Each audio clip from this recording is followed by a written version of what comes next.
if I trade at a loss in my IRA or 403B, do I get to take the tax deduction? It looks like is the question. This is from Cheryl in Texas. Most of my money is in a 403B traditional IRA. I imagine she's a teacher. When trading within this account, if I sell at a loss, when I start withdrawing all the losses from the previous years be taken, will the losses from previous years be taken into consideration with the account? No, absolutely not, Cheryl. So the drawback about IRAs and 403Bs and any kind of qualified account in that regard, 401ks, you can buy and sell all day long, and you don't get a tax loss. It doesn't matter. You're taking the entirety of the, and the reason you know that is because every single penny that comes out is taxed as ordinary income. And so what happens is, say you put $100,000 as your cost basis into your traditional plan, your 403B. Hope y'all can hear me okay. Got some wind blowing on me. What happens is, let's just say it drops to 50,000 bucks because 2007 to 2008 came around. You wake up one day, you say, I'm done with my crappy old job, I'm quitting, I'm going to take my $50,000 and go buy a catamaran or something like that. You're paying tax on that 50,000 bucks, and the very first penny is ordinary income. It's taxed as ordinary income, which is the worst kind of income tax to pay.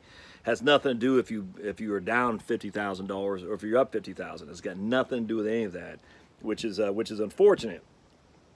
Which is another argument why you want bonds in your IRA or 403B or 401k and not a taxable account, and heaven forbid a Roth IRA, because bonds are taxed as ordinary income too. And this is what, I tell you, so many people get this wrong. Everything that comes out of your TSP, your 401k, your 403B, your 457, your IRA, everything that comes out of those accounts is taxed as ordinary income. Everything on the very first penny, unless you have a tiny little bit non-deductible contributions, which the vast majority of us don't. All right, so if you have stocks or bonds if you have stocks in your IRA, for instance, and you're pulling money out, it's not long-term capital gain, it's not qualified dividends, it's taxed as ordinary income.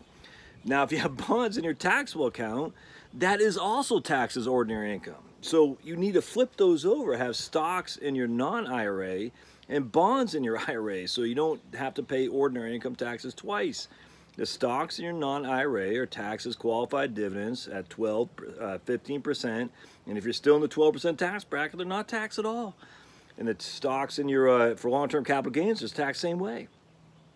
And so it drives me insane how many advisors, but due to laziness, if not ignorance, I don't understand it, but either way, it's bad, where they won't recognize what's called the asset location. And you got to have stocks in your taxable accounts and bonds in your non-taxable accounts. And don't forget, at your death, the stocks will inherit to your heirs as a step-up in basis. I think Texas is community property, if memory serves, as well. So there's some benefits there in a community property state as well. I'm sure Texas community property, but it's been I haven't lived there for 10 years, so I got to refresh my memory on that. So there's a lot of benefits of Texas in terms of the way you can structure things, titling. Anyway, so no, you don't get to take losses in your 403B or traditional IRA. Seems like I had something else I wanted to say on that, and I forgot. Yeah, that's it. So hope this helps. Remember, stocks in your taxable accounts, bonds in your IRA.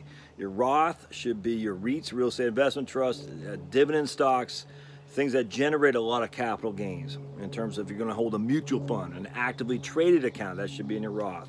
I hope this helps.